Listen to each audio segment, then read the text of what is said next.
welcome to Beyond the Pain. I am your host, Chris Trovador. You got make sure when you type in my name to search for this podcast, Trovador, you put the extra R's up in there. What's up, y'all?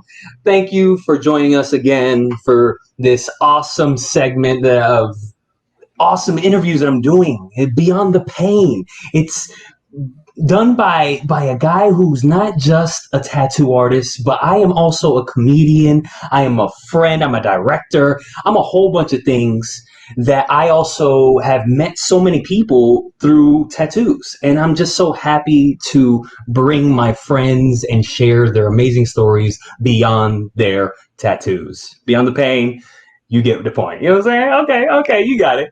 Anyways, this next guest is a great friend of mine. I grew up with this guy. He was on a television show called Undercover Boss. He has a nonprofit that I've also been a part of called Life in Full Effect. He has a new show on YouTube. You got to check it out, Art Talk Live, where he is the host and he interviews other artists. He also has a new show that just dropped, Know Your Worth TV. Check him out on Instagram and all that. We'll get into that later. And he's also become a dad. That's the most important thing of this whole shebang. You know what I'm talking about. Anyways, y'all, please give a round of applause for my homie, my best friend, Efrain Lozada. Hey, man, he sounds amazing. When he's gonna get here? Like, this is a good guy. What's up, buddy? Hey, man, it's a pleasure to be on this show. I know you've been talking about it, and here we are, man. Was this season 2 or something like that? Season one. Oh, which season 1? Okay, well, clearly. Listen, I know there's gonna be 2 seasons. I'm just speaking to existence. You know what exactly, I mean? Exactly. How you doing, man? Good, man. I'm, in the process of learning how to be a dad. I think every day is it's something new. Because she's growing so fast. So every day I'm just kind of learning as well. But I've been good, man. Trying to stay busy. Obviously, with becoming a dad, doing a lot of T-shirts and hosting and being able to just kind of learn how to do it all and learn my time management, I would say. So everything's been good, man. Living life, enjoying it. I'm sure that's just been like, not necessarily like, it's just an adjustment when you have your career, you have everything you're working on, and then you have a baby. I mean, I don't have no kids, but I'm sure that you have to set a specific schedule and a specific time set out for family time more than anything else. And that's important. That's it, man. Definitely is learning how to juggle, being a dad, running a business, being a husband. Those are all pretty damn challenging if you ask me. But yeah, I'm just adapting to it, taking it day by day, not trying to overwhelm myself either. But it's one of those things, man. I tell my wife all the time that you can't prepare for it. You know what I mean? And there's no really right or wrong way of doing it. But it's just adapting to that lifestyle. So it has been pretty challenging, I'll say, though. Absolutely. I mean, I can only imagine. I'm sometimes, for those that don't know, we'll conversate, once a week or whatnot on the phone, and I'm over here hearing the baby and just like, I'm like, oh, my ears. Oh, okay. I'll call you later, bro. I'll call you later. Hey, man, listen, I already know she's about to be a singer with them high notes that you be hearing. She's gonna be the next Alicia Keys. Hey, that's what's up. Hey, man. So I'm just so glad to have you on this show. We've been friends since high school, right? We kind of met each other about to fight each other. I didn't expect to talk about this, but it just came out. That's how we met, y'all. But in that story, I would say how much we've been able to grow as individuals, right? Because you are right. At one point, we were enemies. But ideally, we really weren't enemies because we didn't like each other. There was actually there was kind of a middle person who we may not name during this interview. But for sure. But we realized how we had so many things in common. We're both creators. We're both we just kind of love the same things, you know what I mean? And we also went through our own things in life. And I think that's what kind of brought us together. And listen, that was the past. Here we are. We've been out of high school now 10, 11 years, and been friends for all those years in between, and really been able to seeing each other grow. You were at my wedding. Now you get to see Best me be a man, one of the father, best men. right? Hey, you get to see me be a father. Gave my first tattoo. Hey. Hey. That's right. That's right. Life-changing moments. Yes, sir. Yes, sir. The growth is real, man. The growth is real. Well, we have a little segment that we sort of like grade other people's tattoos. They could Okay. be funny, they could be crazy, they could be really well done. Just Okay. might be an odd placement. So, So are we rating them 1 to 10 or A, B, C, D? Which one are we rating them? we can do 1 to 10. Yeah, last time I did ABC. Let's do 1 to 10 this time. Let's do All it. right, I'm ready. hit it, Steve. Steve. Oh. Oh, Ooh, 1 to 10. listen, For the he humor, I give it 7. Because of the, he got a 6 pack, right? That's hey, what we exactly. all strive for in life. There's a little humor there, so I'm gonna give it a 7. You're gonna give it a 7. Give it a I 7. mean, honestly, in my picky opinion, I would have done it more realistic. But I'm sure the stomach is such a painful area to get tattooed. The fact that he even got it is a feat in itself. So it's just like, Hey, okay, he had so one too many beers. That's how he ended up there. bro, you have to really love. Well, I mean, Dale Earnhardt was the NASCAR. So yeah, he's definitely drinking some beers. I'd give it a 5, just because it's creative, it's funny, it's a conversation starter. You're an artist, so for you, you're looking at the artwork itself. I'm like, that's pretty funny, man. I see where he was going with that. He probably will never get a 6-pack, so who knows, man? Who knows? I think it was pretty funny. It's just I mean, yes, you are absolutely right. I'm looking at the art. I am also looking at the funny, because it's definitely funny. Like you definitely you bring that up at a party. Hey, girl, you want to see my 6 pack? And it's just like, oh. Or it could go backwards, and people could think you're pretty pathetic, and life is not going well for you. But it just depends on how you see it. I give it a 5. Right. I'll stick at that. All right. Next one, bruh. For those that can't see, it's a portrait of a guy, and one of his eyes is the nipple. My wife's gonna kill me because I've been seeing much breastfeeding. It's a nice nipple, man. I don't know, man, because the creativity, I get it. Oh, I'm giving. But why? I guess there has to be a meaning behind it, because Just imagine an eye patch. Like, that's what I'm kind of getting the vibes of. So there's a lot of creativity and a lot of thought into this. I'm gonna give him a little 7.5 for being creative with it. I mean, it could be an inside joke with his friend, right? Like, I don't want to put the idea or thought behind it, because it probably could mean something very special, and it probably makes him laugh every time he looks at him. I hope so. I really do. I really do. It's got to bring some kind of joy. Now, the other thing is, the shading that goes above the nipple. Like, where's the rest of the eyebrow? Give me some shading on the rest of the forehead on like above the nipple. So that's my only critique. But listen, hey, man, we can tell it's a person. It's a sensitive spot, man. He didn't want to kind of get tattooed in that area. You know what I mean? I don't know. Who knows? That area hurts. That area is no joke. Like, I thought when I was getting my chest tattooed, I thought someone was like had a knife and trying to peel that off, like the whole nipple. I can only imagine. I only got one tattoo, so I can only imagine what it feels like on the chest. I got mine on my arm, which is a ideal location for others. But around my nipple's pretty sensitive, man. I don't know. That's a tough tattoo to take right there.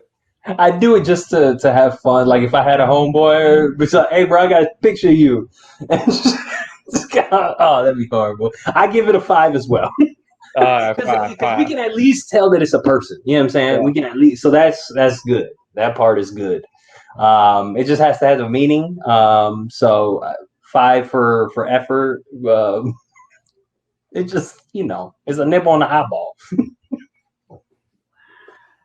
Yeah, we gotta head to the next. What is this? Magic Mike? I mean, Those cards? yeah, and is it him? Like, I'm not sure. Did he get a tattoo of him? Like, I'm not really. Hopefully, it's him and not another man. Hopefully. And when he was at a young age. So I'm gonna have to grade this from a creative standpoint, since we're talking about the detail in the work, right? So I'm gonna go with a 3. Yeah, I'm gonna go with the 3 too. just because look at his deltoid. Like his whole shoulder's off. It's not an easy placement because when it's round on the arm like that, to make anything look it's just not gonna look flat. So you have to take that in consideration and make the picture either wider or just position it or stretch it out in a specific way so that when a round piece is like that, that it also compensates when you're looking at it from different perspectives. Yeah, no, that's a little note right there, man. He's crazy for that. I don't know why he did that. Yeah, that's man, yeah, and it looks like it was done poorly, like it was done in a house, and you can tell very poor, very poor. You can tell that by his the details into the shading. If it's dotted like that, sometimes they either did that, How about his hair? It just doesn't look like there's any detail at all. It's just like just there. I mean, he does look. He's enjoying himself with the cards. With the cards. All right. Well, I'm gonna give that a 3. You give it a 3. Oh my goodness! Thank you, Steve. There's another one. There's no more. There's no more. Man. We can't do no more. Oh, we got bonus. Oh, Jesus. Insane Clown Posse. That's what this is. Oh no, it's the same person. It's the same person. Same person. Yeah. He just realized in life that he was stuck in this with his look. I'm giving it a 1. What kind of job do you expect to have? I wonder what he does for a living. Forget what kind of job he has. What was he thinking? Insane Clown Posse is what I think this is. What there's a whole you heard of backyard wrestling when that was like a thing? Remember, like before Kimbo, maybe around the same time as Kimbo Slice. And backyard wrestling was very populated with Insane Clown Posse. They also had a video game that came out. And then he decided to get the lip, the lip ring, whatever you call that here. It's a compliment. I'm all down for clowns, you know what I'm saying? It's just. I thought it was cute to hug the teddy bear. Like, how you look thug, but hugging a teddy bear. I don't know. I'm giving it a 1. Pobrecito, man. I don't want to, judge the person. I didn't want to believe this is real. All right, but I'm giving it a 1. I don't want to judge, but it's like, damn, bro. Oh man. Okay, we can't even grade this. Are you a 1? Yeah, a 1. Because it's not even like one thing is if it was done well, but it's just straight black, just on his face. You got a shader and just went straight in there. Horrible, man. Horrible. And then look at the chin hair on the bottom one. Like, what is going on here, man? Come on, I can't do this. What was that thing in Adam Sandler? It was like, that's exactly what that looks like. I can't. Oh man. Oh, okay, we can take this off. This is so ridiculous. Thank you for joining me on that. We're gonna cut to a quick palate cleanser of a commercial. Please. And we'll be right back.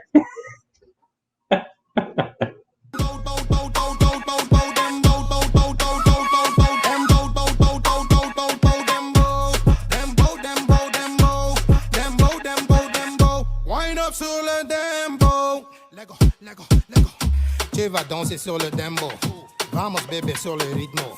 Tu m'appelles Chico Papito en pensant que je suis dominicano. Ouf, ouf, ouf, ouf. Comme Mona Lisa, tes yeux sont peligrosa. Hey, na na na na, oh na na na na. Hey, na na na na, oh na na na na. Tu vas danser sur le dembo. Pull up DJ Brenda.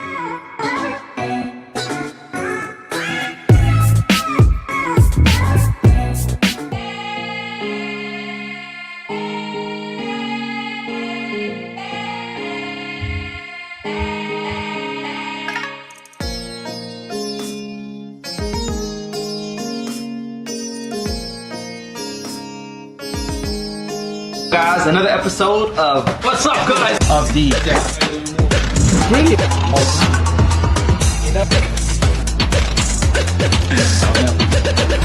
Seven. Yes, you can swap.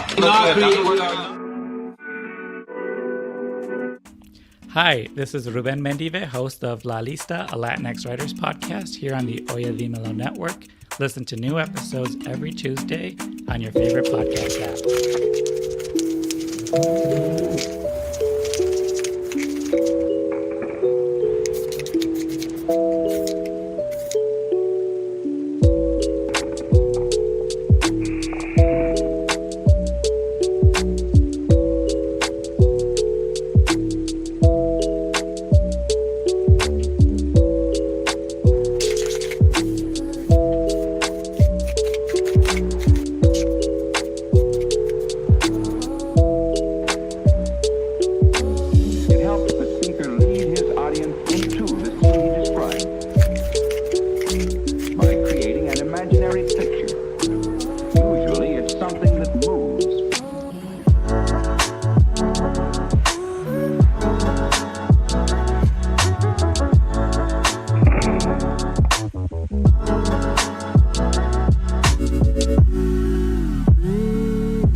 Y'all, my name is Monica Marquez, aka Momo from Momo on the Move.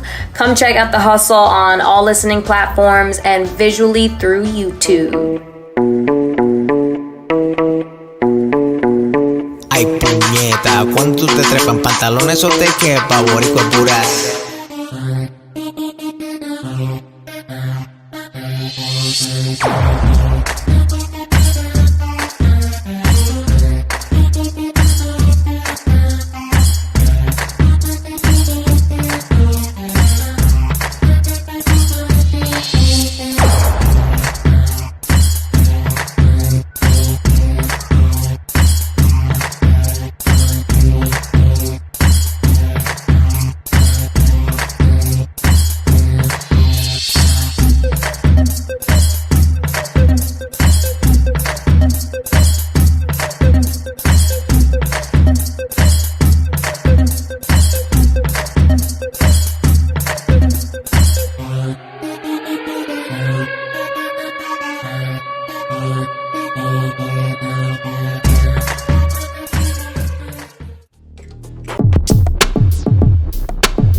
Welcome to Beyond the Pain. I messed up and I had myself on mute. Yeah. What's up?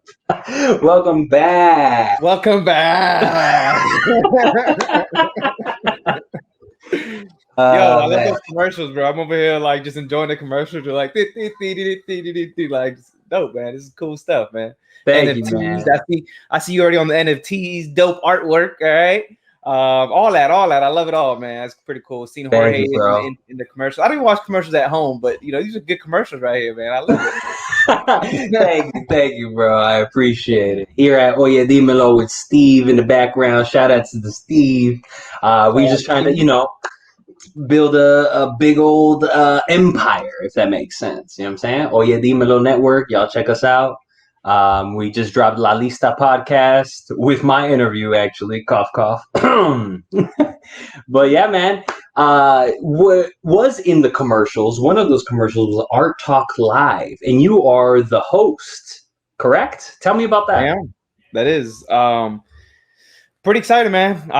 There was crazy how we plant seeds, water them, don't realize you're watering a seed, right? So a couple years ago, I met this guy, didn't know he was a Disney artist, and I don't think he was a Disney artist at that time, but we ended up working kind of in the same facility. I'm one to always tell my story. So after telling my story, he kind of remembered it. So years will pass by, and I was live on Instagram, and by accident, he decided to join my live, and he joined my live. We're just kind of talking. He's telling me how he's no longer doing street art, that he signed by Disney. He's like, matter of fact, I got a show tonight. You should come by. It's at the if you're familiar in Orlando, it's called Disney Springs. So I went, was able to see exactly what he's been doing after all these years. And he's like, listen, man, I've done this thing called Art Talk Live when I do my events. I think we should actually start a YouTube live channel with Art Talk Live, hosting, doing DIY stuff and things like that. And I was like, dope. Like, he believed in me to do that, to host with him. He's an amazing person. We have very similar beliefs when it comes to helping, young children, mentoring, giving back. And it was the middle of a pandemic. We had nothing else to do. So we created that channel. And right now we're currently 26 episodes or something like that. So we've been doing it for a while now. Nice. Yeah, man, I've seen a lot of those episodes and I love it. I love seeing the creativity. I see you also dibble dabbled in some art. So it's great to see, I was one that didn't consider myself an artist, but when I really think about it, I do t-shirts and that's all art, and being able to create, whether it's hosting on the Art Talk Live or my other show called Know Your Worth. It's really, you're a creator, you're an artist. And that's some of the things and you always mention, like, man, you're an artist too. I'm like, bro, I do not know how to draw, but being part of even that show makes me understand that an artist is more than someone that draws, you know what I mean? So, or someone that can do some painting. So been a pretty dope experience, man. And we'll see where it goes. You got the shirt on you right now, don't you? The Know Your Worth shirt? Yeah. Yeah, I do. Got the Know Your Worth shirt. Come on. Yeah, Come on with the Know Your Worth, Hey, so he creates shirts. The website is printperfectdesigns, correct? .com? That is correct. Yeah, that is a t-shirt brand where I do, if you need any custom t-shirts, usually on there. But it's so been exciting, man. I got a little bit of everything, man. It's just that hustle mentality that I've kind of been able to gain over the years. Because believe it or not, I was actually in a corporate job doing a 9-to-5 for 8 years. And it was that Know Your Worth where I realized I'm more than just, back then we were called the sandwich artist, but I'm more than just a sandwich artist, man. Like I'm a creator. I should be out here doing my own things. And I knew my worth and I went out there, and I haven't had a really full-time job since.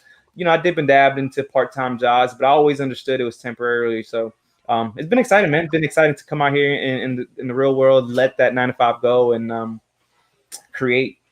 Yeah. And I we've collabed on some t-shirts and some other things. In one of the commercials, the Power to the People shirts was one of yours. We've done some funny t-shirts, like a motivational speaker. And so since that's what Efrain tends to do, he's an amazing motivational speaker, and we'll get into that in a sec. But one of the t-shirts says "My Motivational Speaker," and it's a big old chancleta right in the middle, right? It had the blood, it had like t-shirts, basically, saying that your mama or the ass whooping is gonna motivate you. So get to it. Listen, and that's right, man. My mom came with that chancleta, that correa, like it was on and popping. You were running. Got to the point though where it's like, come on, hurry up and get it done, man. Hit me with that bell so we can get over with, and you can go back to day, go about my day. Absolutely. And you mentioned a little bit ago, sandwich artist, right? Yep. Do you want to do the honors, or should I go do the honors? Just like you used to work at Subway, and you got an opportunity to be on a TV show. An opportunity of a lifetime, man. I think that was an opportunity of a lifetime. And I would say that's where that Know Your Worth moment came, because I was 19 years old when I became, or actually I was 18 years old when I became a sandwich artist. Crazy. I was 17 years old, not even 18, right? So it was like early in the year of 2018. So I'm not 18 years old, but they hired me, had let me go because I wasn't 18. Couldn't find a job. So that my 18th birthday, I called them and said, hey, I'm ready. Matter of fact, I think it was like days prior. I'm like, I'm ready to come to work. He's like, when? I said, as soon as I turn 18. So I think April 15, my birthday's on April 14. I was a sandwich artist again. It's the only job I can take. I never thought I'd work in food, but I think the following year I became a manager for the first time, right? Store manager. So people seen something in me. But then they started interviewing people for this show that happens to be Undercover Boss. I didn't know at the time. But I was the youngest manager. I was rookie of the year already at that time. Plus I had a story, right? And I think that's what they were intrigued about, is that I am adopted. I am sexually abused. There was just so much that they wanted to really kind of showcase on the show.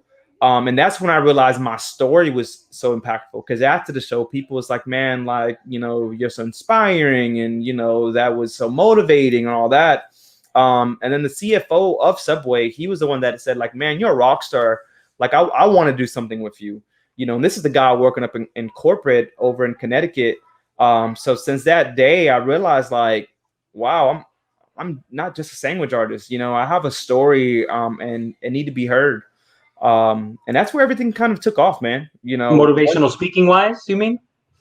That, because that's where I started the nonprofit, and I was willing more to tell my story during those times.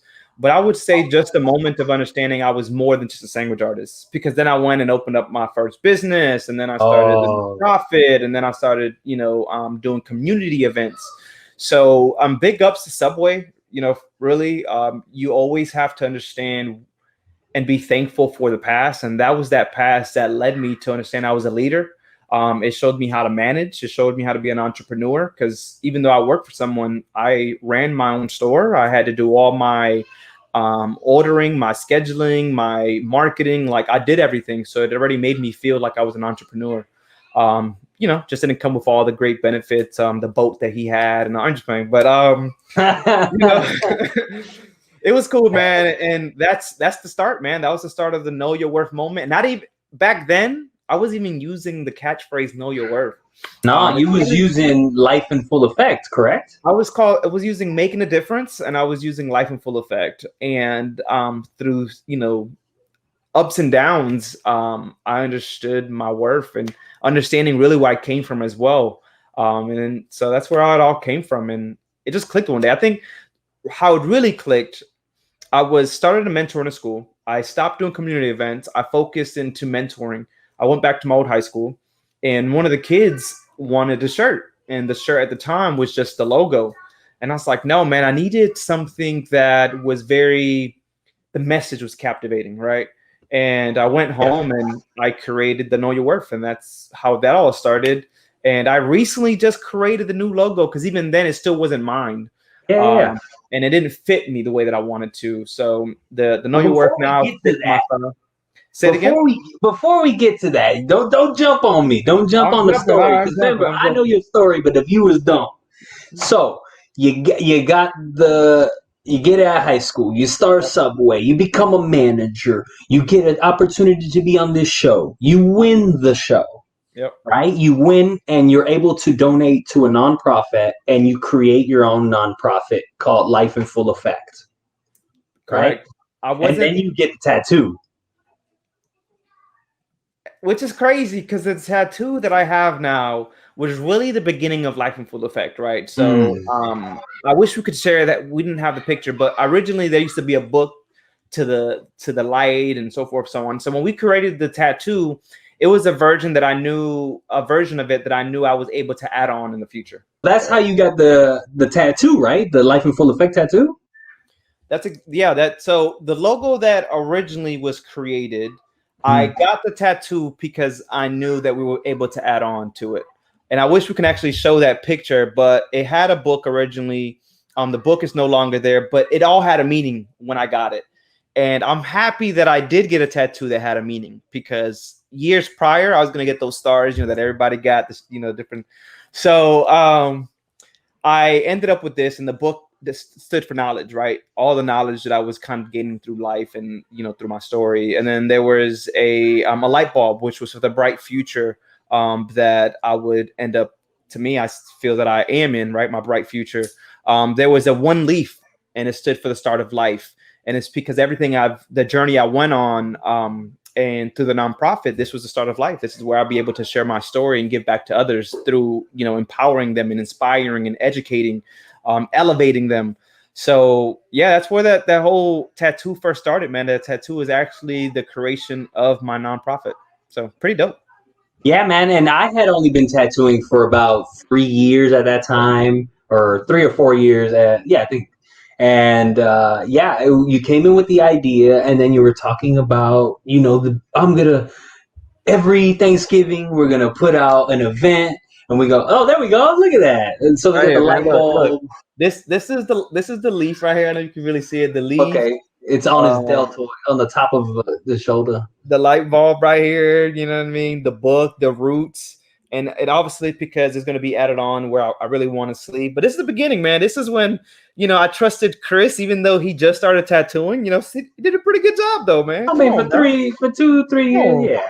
I'm all right.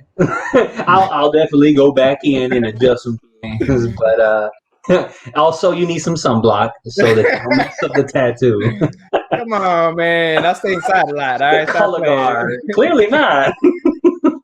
But yeah, man. So when you came with the idea, you're like, every year I'm gonna do some things for the community, and you ended up creating a Thanksgiving event. Tell me about that. So that was the first thing. I started off with a Thanksgiving event. I think we ended up doing 6 years in total before I decided to call it quits. But I did the Thanksgiving event. I did a Christmas event. The Thanksgiving event I started because I knew how important it was for kids that went on school holidays and had to come back and tell a story. And I'm a storyteller. I loved writing stories in school, but I used to make up stories when it was time to write an essay. And I would just come up with some crazy story that was make believe. But I wanted kids to actually be able to go back to school and remember that time. And we weren't just handing out turkeys. We were putting on a show. We had people coming to speak their life stories. We had entertainment, the kids singing, dancing, giving away gifts. Face painting. Say it again. Face painting, Dally, and I was helping Dally. Yeah. There were just so much, and I truly did enjoy it. But the reason that I had to kind of stop the community events was because I was feeling like I wasn't making the impact I wanted to. I wasn't able to work with the youth directly. So that's how I ended up back in my old high school doing, mentoring.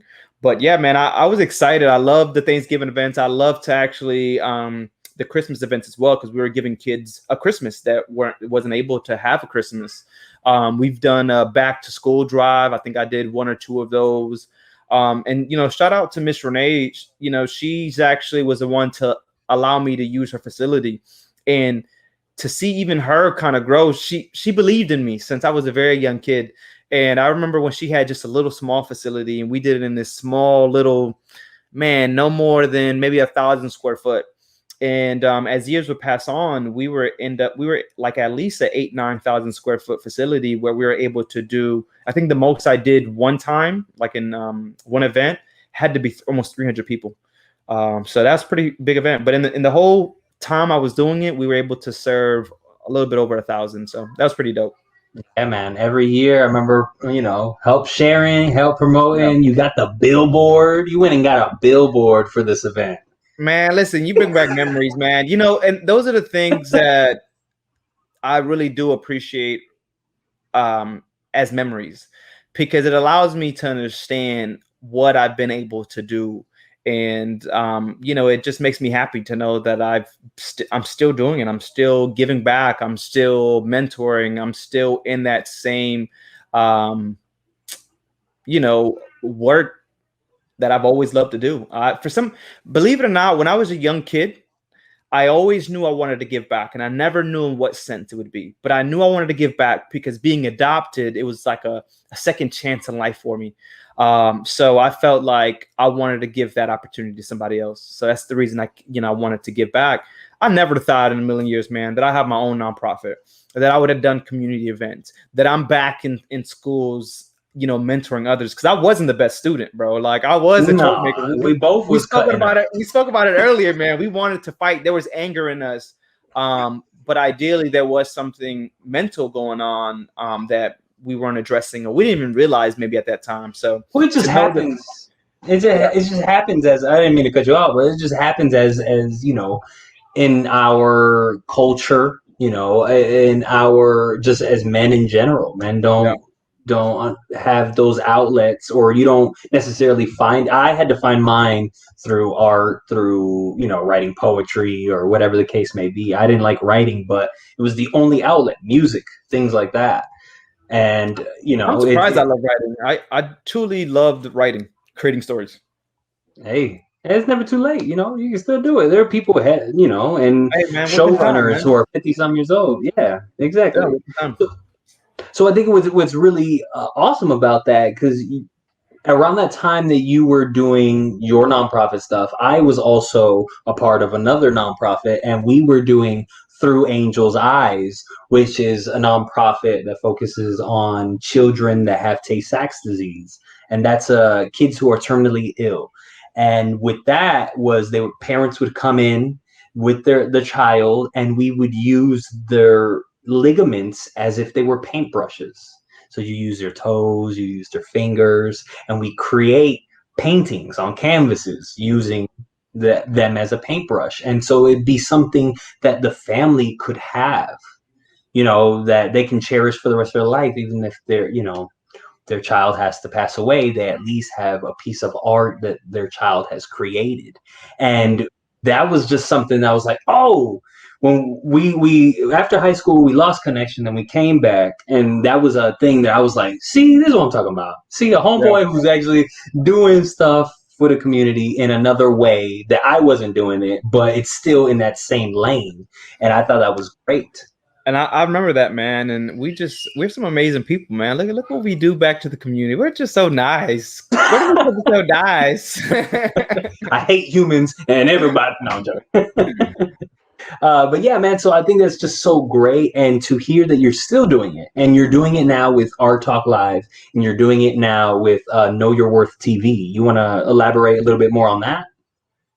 Yeah, so Art Talk Live, again, it was started with me and Cristiano, and we're on the same page. We understood that we created this platform to educate, right? We wanted to entertain, and we wanted to elevate different artists, local artists at that, and we do it through DIY projects. We do it through highlighting different artists, such as Disney artists, graffiti artists, whatever kind of artists, because again, we don't look for just someone that can paint. We can someone that's actually a creator. So that was cool, right? The Art Talk Live portion of it. And then we have the Know Your Worth, where it is about empowering, educating, elevating, as well as entertaining others, and really telling a story from ordinary people just like us. You know, success for everyone is different.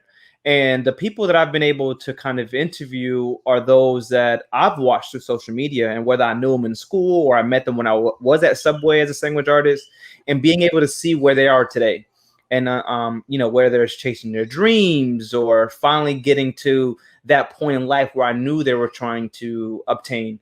So Know Your Worth TV, man, and Art Talk Live, I'm still doing it. I'm just kind of doing it through interviews and hoping that young people so obviously the nonprofit is targeting young adults, but what's cool now about Know Your Worth TV is not just for young adults. It's for people that are my age or even older. Because what I realize is that stories inspire anyone and everyone.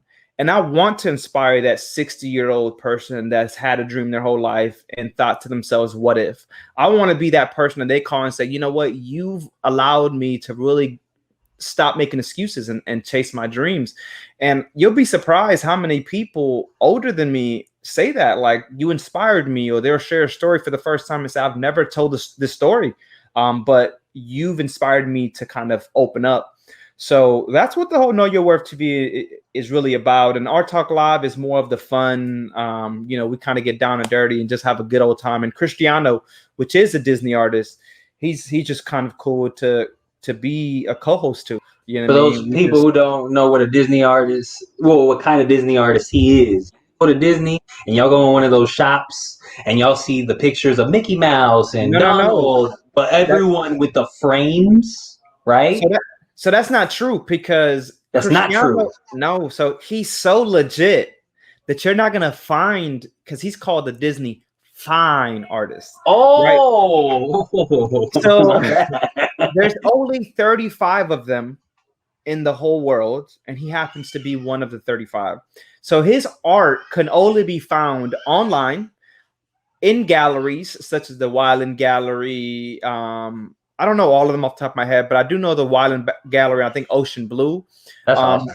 You'll be able to find him at when they have the Wine and Art Festival. I think they have that every year. Hopefully I said it right, but you only find him in special events. You're not going to find him in the theme park, because I actually interviewed another theme park artist, and they're different type. They have different contracts. Oh, okay, gotcha.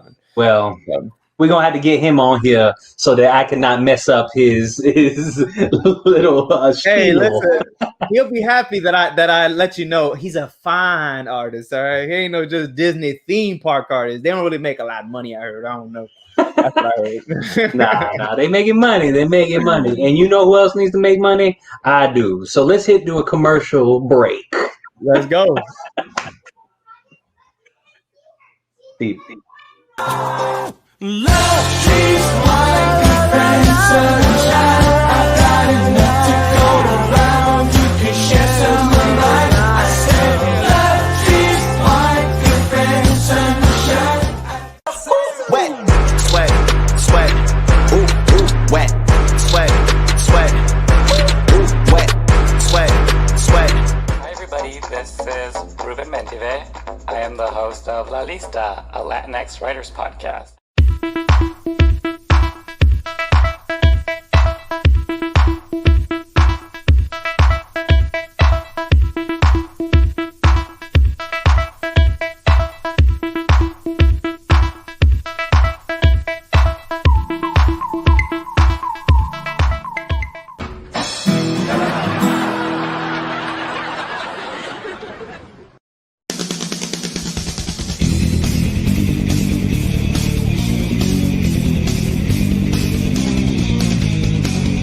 We're back on the other page.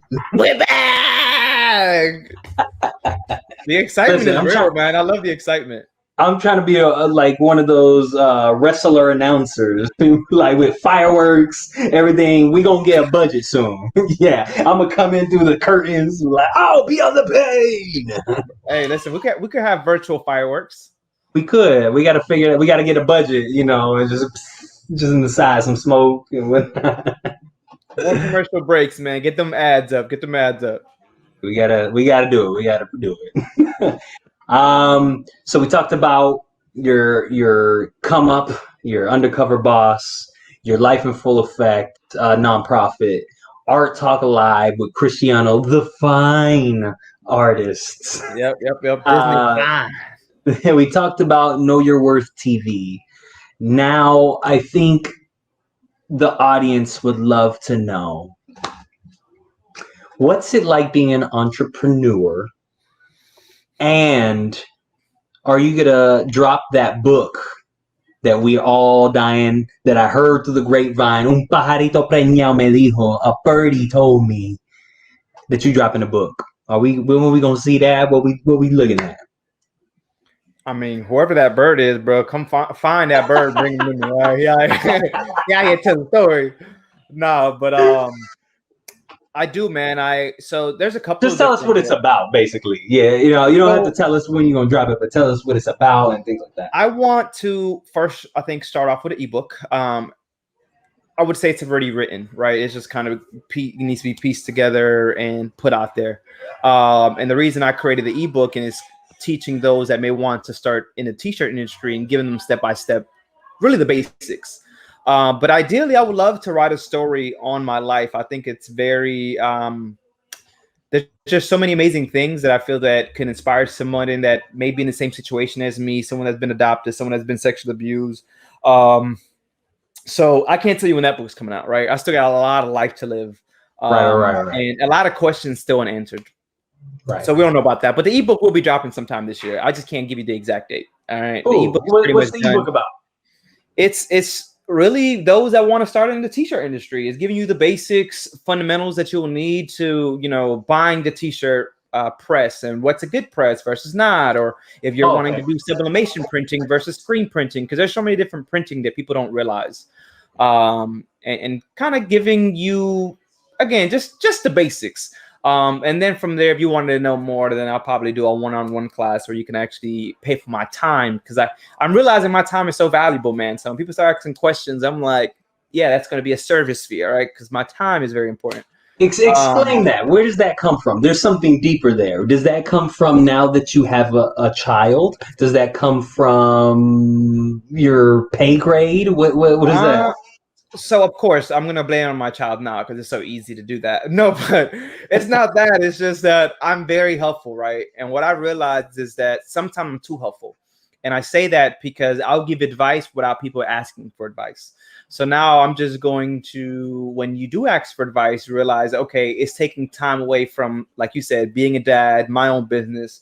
So you do have to pay for my time. And I've had people that are willing to sit here and say, yo, I understand, and pay that. And, and pay me an hour of worth of me just answering questions for them. And once that first person paid, I realized, oh, this is a thing. I need to be charging everybody for my time. Man, my time is valuable. Everything that I've learned, it wasn't just downloaded in me. I physically had to go through these life experiences. And of course, through mentoring, I give that advice free. But there's those people that I feel, if you're really serious about investing in yourself, then you understand where I'm coming from. Yeah, and that goes along with, for example, tattooing, where it's like when you become an apprentice, you're learning the craft that someone has spent their time and years dedicating, honing in, and you have to take that seriously. I didn't get paid until you start getting doing tattoos. So I was like, oh, well, I need to learn really quick because I got bills and shit.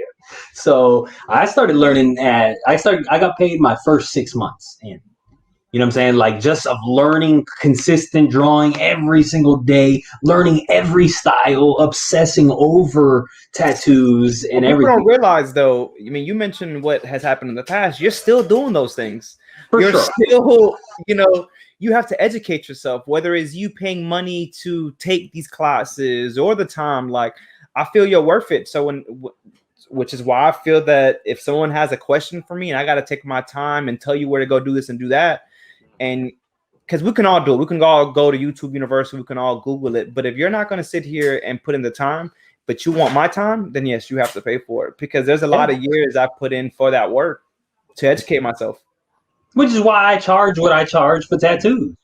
Of course, I get the friends that get the hookup or whatnot, but at the same time, you gotta pay. I might not be a good friend because I don't know about that hookup that you're talking about. Hey, I'm pretty sure I hooked you up.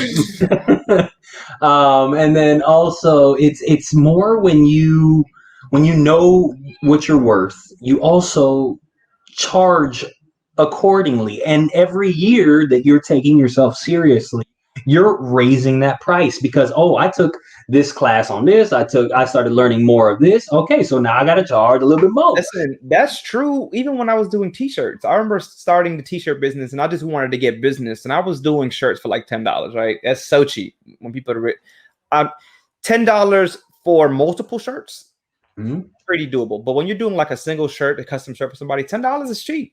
And I remember telling somebody like, yo, I'll do that job for you. It's going to be $10 a shirt. She was getting like 5 shirts. And then she hit me up months later because she felt $10 was too much money. And my price then went up. I'm now charging $15 a shirt. Yeah, I get like that too. Yeah, she's like, well, last time you told me it was $10. I'm like, yeah, that was last time before I learned everything I learned. And and I got to where I'm at and invested in equipment. Yeah, come on, man. Like, my price went up. I know what I'm doing. So that's everything. Yeah, and she ended up going somewhere else. But at the end of the day, man, sometimes you have to let people know, like, I'm not doing it for your price. I know what I'm worth. You know what I mean? My time. When you realize that someone's going to pay this price, why would I lower myself again? I won't. So.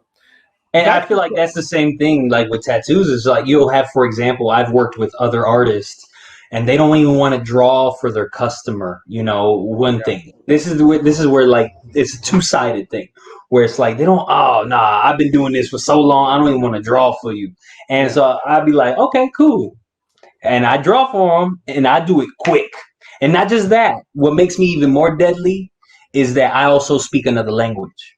Ahora lo que vamos a hacer, mira, te voy a dibujar esto, and I'm over here, okay, double. Yeah. Now I can broaden my audience or broaden my clientele. And that's with anything. And then from there, okay, now you raising more prices up, depending if you have more equipment, new chair, different location. Sometimes, I mean, That's that it. The with location, deposits. the overhead, people don't realize that, man. I've had 2 storefronts, and overhead is crazy, man. And it's not just the rent, and you got insurance, and then then there's lights, and there's so much different things that people don't realize that go into a storefront. And I've been, I've had 2 storefronts, but so I understand that. But even from home, like I still got to use my home electricity. I still got to, now I'm taking up a whole room that my wife is like, I need to get out, and it's like, where do I go? So there's an overhead to it all, man. So for sure, I know you. And it's in that beginning. Oh, sorry. It's like in that beginning where you just take a little bit of time where it's like, okay, I'll do it for a hookup, or I'll do it for a friend. I'll do this portion, at a sometimes free. Like, for example, someone usually I will require a deposit if I'm drawing you something. We're scheduling your time, your day, and your tattoo, and I'm with the drawings, and I'm giving you that $50 deposit, or like telling you to give that to me. And if you don't do it, you're not getting that back. That's my time that you have wasted. Or if you don't show up, or whatever the case may be, sometimes I'm gonna charge you more now because you have wasted my time. Facts. I know earlier you mentioned about entrepreneurship, and I don't want to sugarcoat, nor do I want to pass on that question. How do I feel about entrepreneurship? Mm-hmm. The real answer is that I feel that it's difficult. Right? It's not like that's honestly, I'm not going to sit here and lie and say it's fun and it's great. It is. Don't get me wrong, but it's very difficult, and it's not for everyone, because I've seen people take that leap of faith and not last, those first 3 months, and not understand that there's work. Listen, I'm not where I would love to be, and I understand that it is a process. I just can't give up on what I want to do. So entrepreneurship, for anyone that is listening, is not happening overnight. All right. There's a lot of work that has to go into it. You're not direct. I mean, for some people, you might make 6 figures in the first 6 months, and that's great, but it's not for everyone. And not everyone is going to make that kind of money within that first year, that's 2 years. So that's really not even, let alone the 3 years. And then if you want to move to another location, say, for example, you want to move to LA, you want to move somewhere far away where your clientele isn't there on a normal basis, you have to start over again. If I also want to mention something, because people think that entrepreneur, and there's fake entrepreneurs out there, right? I don't want to sit here and call them fake entrepreneurs, right? But there's those entrepreneurs that do have a part-time job or full-time job, and they act like I'm just an entrepreneur. There is nothing wrong with having a part-time job or full-time job, and also wanting to go into entrepreneur world. And I say that because, again, we live and we learn. But I remember leaving Subway after I'd done close the cafe, because I actually was working Subway and the cafe, doing both of them. But one thing I learned during that time was I should have went all in the cafe, right? That's what I learned. But then I also learned after leaving Subway that when I went to become an entrepreneur, I really didn't have a plan on what that next journey was going to be for me. I just kind of up and left. So I should have kind of played my cards a little bit better on my second business run. But again, we can't go back with it. You learn from those. Yeah, you learn from those failures. Of course. That's all I was just going to say that. So I'm happy that you said failures, because I mentioned to people that failures is really a lesson, right? It's something that you learned, so the next time that you're able to do it again, that you're able to not make that same mistakes. So I love failures, and it was my mentor that told me, because I remember when I wanted to close the cafe, and I was heartbroken, and he's like, "Why do you not want to close the cafe?" And I was like, "I don't want to feel like I failed." And he's like, "Do you know how many people twice your age are still asking what if, wanting that dream, and you're out here doing it?" He says, "Yo, close those doors, take whatever it was that you learned from it. It's not a failure, and just input it into the next." And I thought to myself, like, wow, that was really good. And it stuck with me, because here I am sharing the message. So I think that was very, it's really good. And that right there, it's just that learning and then also taking, you know, every L as a lesson, but then also it's that work ethic, you know, because one thing is like I can have the conversation from a tattoos perspective, but let's not, well, for those that don't know, I've been cutting hair and making money in high school. When I was 14, 15 years old, I was drawing for people, little graffiti notes for them and their boyfriend, their girlfriend. I was charging $5. I was doing haircuts for $5. I also went to the flea market, got the mixtapes for before DJ Khaled was all famous, or Lil Boosie or whatever. And I did that. I'd take my DVD burner, download that to burn the DVDs and sell those for $5 in school. I went to Saks. It was like right there on Forest City. There's this old, it's like a Food for Less. It's like a lower income grocery store, for lack of terms. If they know Save a Lot, is right under Save a Lot, I would say. Yeah, Save a Lot, exactly. And so they would have these stacks of M&Ms, like the new Crunch M&Ms that had just came out at that time. I got the whole box, took it to school with me. People were like, damn, man, I'm so hungry. Hey, man, I got these M&Ms for $1.50 or $1.25. I don't remember how much I was doing it, but I know I was doing it more than you having to walk all the way to the other side of school to go to the machine. That was it. I also remember selling candy, man. Like, that's crazy that you said that, because I used to sell the Skittles and the Starbursts and all that good stuff too. Have a backpack full of it. Yeah. So I get it, man. Listen, and here we are, still grinding, hustling, and doing our thing. So that's cool that we still in that same mindset. Yeah, and it's like, for real, because it don't stop there. It's like, oh, I'll do a storyboard, or I'll do a flyer for you, a logo for you. I'll do what they got me doing, character design, animation. Bro, I don't stop. But that's the difference. You can't teach that. You have to learn that. I have a friend, and every time she asks me to do something, it's the most challenging thing, and I love it. And I always get on her. I'm like, yo, you really make me work every time I do something for you. And she's my best friend, but I enjoy at the end of it, because I thought it's things that I didn't even know I was capable of doing. I remember doing this nice little decal thing for her wedding and stuff like that. So sometimes you don't even know what you're actually capable of doing until you take on that risk of, okay, I'm gonna try something different. So the reason that we get into so many different things, we don't know how to piece it together, or what you're gonna love, or what, you know, how to just incorporate it into the business that you're in. So there's a lot of different things on the things that we've been able to do throughout life and what we continue to do. And it's funny that you said that, because it just makes me think of when I was coming out of high school. I didn't think I was going to be a tattoo artist. I did audio engineering at the same time I was in high school, and I graduated when I was 18. But I was making beats, I was recording my own, mixing stuff, trying to master, and that wasn't making me no money. So what ended up happening, I got on Craigslist. And I had gotten fired from my jobs first. No, what is this? This is I got on Craigslist, and I found an apprenticeship that way. And through that was like, all right, well, I'm gonna use my other skills, since making music wasn't a thing, you know, use my skills to do tattoos. And then from that, I was able, I can use my skills for audio engineering and making music, and I'm gonna put shows inside the tattoo shop. You remember that? You were the host for my first tattoo party ever. I know. Listen, there's a lot, and if people that are listening and watching, man, understand that we, to this day, we're still putting in the work. Like, we are far, I wouldn't say far, man, but we're not where we would love to ideally be, and we're still putting in the work. And there's those tough times, man, those down times where we feel like, is it easier to just go get a 9-to-5? Like, absolutely. I think of that every day. That is just not my mindset. Like I've said, I already put in so much work. Why quit now? You know, and that's just how I look at it, man. I got to continue to keep grinding. So it's cool that we talk about the past, but people that are watching understand when you start today, it's not happening tomorrow, and it's not happening probably by the end of the year. So many people.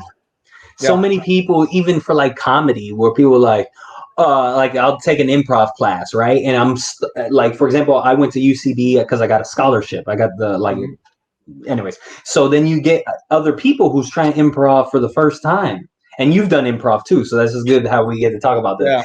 where it's like, then they were like, oh, so when do we start getting paid? Are you serious? You better love it. You ain't getting paid at all. I just Unless did you join Rent Fair. I just did a stage play, same thing, man. You know, and it was rehearsal. It was like month.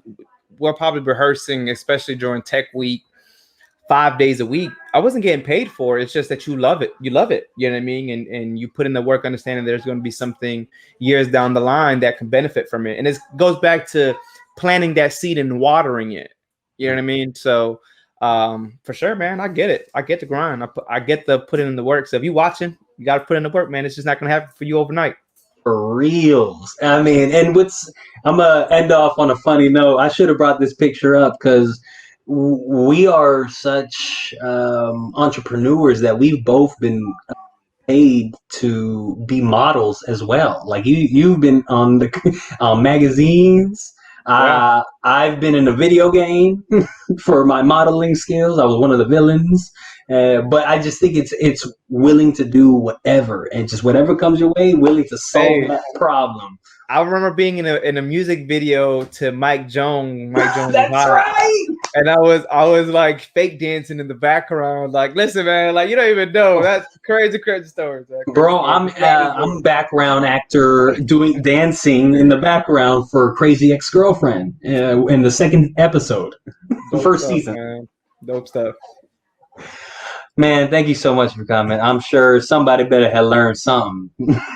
I mean, all the gems that we were just throwing out there, man. I'm hoping, man, that they're able to take some out of this.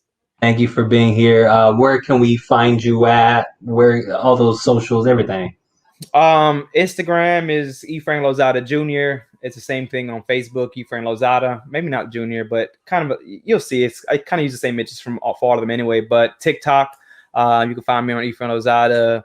If you're on YouTube, Art Talk Live. If it's the Know Your Worth. There's just so many different things, man. Hopefully the producer didn't put everything on there because I might have forgot one.